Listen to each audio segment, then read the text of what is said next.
নমস্কার।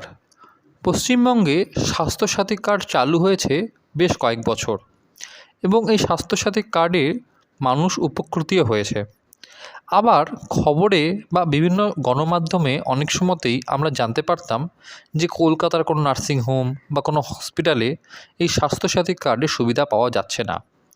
এতদিন পর্যন্ত আমি এই খবরেই খালি দেখেছি যে মানুষকে এই স্বাস্থ্যসাথী কার্ডের পরিষেবা থেকে বঞ্চিত হতে, কিন্তু আমার নিজের জীবনে এরকম একটি অভিজ্ঞতা হবে আমি ভাবতেও পারিনি। কৃষ্ণনগরে একটি নার্সিংহোমে আমার মায়ের চিকিৎসা করাতে গিয়ে আমি স্বাস্থ্যসাথী কার্ডের সুবিধা পেলাম না। আজকের পর্ব সেই নিয়ে। আজ থেকে প্রায় 1 মাস আগে আমি আমার মাকে কৃষ্ণনগরের একটি নামকরা বেসরকারি হাসপাতালে ভর্তি করি। এবার আপনারা জিজ্ঞাসা করতেই পারেন যে দাদা, এটা তো 1 মাস আগেকার ঘটনা, আপনি আজকে কেন বলছেন? হ্যাঁ, আমি ইচ্ছা করেই 1 মাস কিছু বলিনি। তার কারণ এই 1 মাসের মধ্যে যতক্ষণ আমার মায়ের চিকিৎসা চলছিল তার মধ্যে এই স্বাস্থ্যসাথী কার্ডের সুবিধা না পাওয়ার যদি আমি অভিযোগ করি এবং তার অভিঘাত হিসাবে যদি আমার মায়ের চিকিৎসা প্রভাবিত হয়, তাহলে আমি কোথায় যাব? আমার তো আর কোনো রাজনৈতিক ব্যাকআপ নেই, আমার সেরকম আর্থিক সক্ষমতাও নেই। তাহলে আমি কোথায় যাব? সেই কারণেই এই 1 মাস আমি কোনো রকম কোনো অভিযোগ করিনি, এই কথা কোথাও জানাইও নি। মজার বিষয় হলো, যে নার্সিংহোমে আমি স্বাস্থ্যসাথী কার্ডের সুবিধা পেলাম না, তার ঠিক বিপরীতেই দেওয়াল জুড়ে মাননীয়া সাংসদ মহুয়া মৈত্র মহাশয়ার এইরকম পোস্টার আঁকা ছিল। এই পোস্টারটি দেখে আমার সত্যিই মাননীয়াকে প্রশ্ন করতে ইচ্ছা করছে, যে কৃষ্ণনগরে আপনার অফিস, যে কৃষ্ণনগর থেকে আপনি সাংসদ, সেই কৃষ্ণনগরে আপনার দলের সবথেকে বড় নেত্রী, আপনার মাননীয়া মুখ্যমন্ত্রী, তার স্বপ্নের প্রকল্প স্বাস্থ্যসাথী প্রকল্পের কার্ড কাজ করছে না। সেখানে আপনি কী করছেন?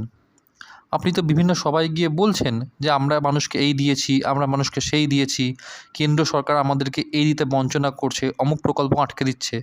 কিন্তু আপনার নাকের ডগায় কৃষ্ণনগরে একটি বেসরকারি হাসপাতালে স্বাস্থ্যসাথী কার্ড কাজ করছে না ম্যাডাম। আপনি সেখানে কি করছেন? আপনি কি আদৌ খোঁজখবর রাখেন? স্ক্রিনে আপনারা যে ভিডিওটি দেখছেন সেটি হলো ওই বেসরকারি হাসপাতালের প্রায় 2 কিলোমিটার রেডিয়াসে এরকমই ছোট বড় বিভিন্ন ক্লিনিক এবং বেসরকারি নার্সিংহোমের অনেক এক্সাম্পল। সেখানে সব জায়গাতেই দেওয়ালে আপনারা এই মহুয়া মৈত্রর পোস্টার দেখতে পাবেন, তার প্রচারে দেওয়াল লিখন দেখতে পাবেন, কিন্তু কোথাও লেখা নেই যে এখানে স্বাস্থ্যসাথী কার্ড কাজ করে, কোথাও লেখা নেই যে এখানে স্বাস্থ্যসাথী কার্ড অ্যাকসেপ্টেড। না, আমি কোনো স্টিং অপারেশন করতে যাইনি, কোনো স্টিং অপারেশন করার মতো আর্থিক সক্ষমতা এবং টেকনিক্যাল এলিজিবিলিটি আমার নেই। এটা নিছক আমার জীবনের অভিজ্ঞতা। আমার মা যে ওয়ার্ডে ভর্তি ছিলেন সেখানে অনেক প্রসূতি মহিলারাও এসেছিলেন। আমার মা যদি স্বাস্থ্যসাথী কার্ডের সুবিধা না পেয়ে থাকে, তারাও নিশ্চয়ই পায়নি। তাহলে এরকম প্রসূতি মহিলারাও যদি স্বাস্থ্যসাথী কার্ডের সুবিধা পাচ্ছেন না, তাহলে কী করে এত ঢাকঢোল পিটিয়ে আপনারা বলছেন যে আপনাদের স্বাস্থ্যসাথী প্রকল্প হিট? এরকম দাবি করা তো ঠিক নয়। এখন বিভিন্ন স্প্যাম নাম্বার থেকে কল আসছে, যেখানে ওই তৃণমূল কংগ্রেসের রাজনৈতিক প্রচার করা হচ্ছে।